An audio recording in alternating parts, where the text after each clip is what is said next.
What's up guys, ayan ay samahan nyo na naman ako dito sa bukid, dito sa ating panibagong araw, panibagong vlog na naman. At ayan na nga mga lods, at papunta na nga tayo sa ating mga baka para tignan na naman yung kanilang tali, dahil nga yun na lang yung gagawin natin dito sa bukid, dahil nga tapos na tayo sa pag-aani ng ating mais. At yung maliit na maisa naman natin ay hindi na natin problemahin dahil maliit lang naman yun.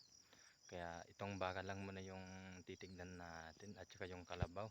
Kaya let's go. Ayan nga ay nandito na nga tayo sa ating baka. Ayan. Mga lutsay, padidilaan muna natin ng asin yung mga baka natin. Natapos na nga tayo sa pagpadildil doon sa dalawa at itong isang baka naman natin. Ayun ay kumakain na yung dalawang baka natin at ito namang isa. Ayan. Gustong gusto nila yung asin mga lods.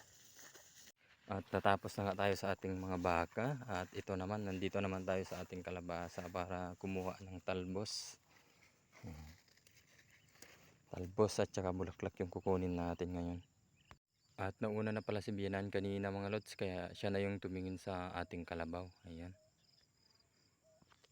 Ayan, at may nakuha na tayo at ayun pa yung mga bulaklak ng kalabasa natin. Ayan, siguradong may ulam na naman tayo. Isasahog natin sa munggo. Ayan. At ito nga mga lods ay madami tayong nakuhang talbos at saka bulaklak. Ayan. May gulay na naman tayo. Ayan. Tapos na naman tayo sa gawaing bukid at ito nga ay kinuha na rin natin yung talbos at saka bulaklak ng kalabasa, kaya puntahan natin yung ligaw na ampalaya kung may makukuha tayo.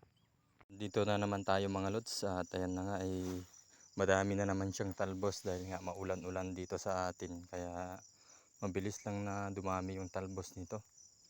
Ayan, mas dumami pa. Ayan pa yung mga lods. Ayan. Kunin natin mga lods. Ayan. May pangsahog na tayo sa munggo. Talbos ng kalabasa, bulaklak at saka itong ligaw na ampalaya. At ito na mga lods ay marami na yung nakuha natin. Sakto na to sa pangsahog natin sa munggo. Kasi may talbos naman tayo ng kalabasa at saka bulaklak. Yan. Yan mga lods, at may nakita tayong kumpol-kumpol na dahon ng saluyot dito. Ayan. Ayan. Ang tataba nila mga lods. Ayan. At ayan pa. Kukunin natin. Ayan. Grabe mga lods, sa isang puno pa lang ito na yung nakuha natin. Ayan. Ang dami pang puno na pwede natin kuhanan, kaya kukunin na rin natin para may pang-ulam tayo. Yung mga lods, ang dami nating nakuha. Ang tataba pa nitong saluyot na dahon. Ayan. Ayan. Siksik yung pagkahawak natin, kaya para sa atin to ay sobrang dami na to. At ayan na nga mga lods, at pauwi na rin tayo. Bali tatlong klase ng gulay yung nakuha natin ngayon. Saluyot, talbos ng kalabasa, bulaklak at saka yung ligaw na ampalaya. Ayan, at pauwi na rin tayo, at maraming salamat na naman sa inyong panonood at saka sa inyong suporta. God bless po sa inyong lahat. Bye bye.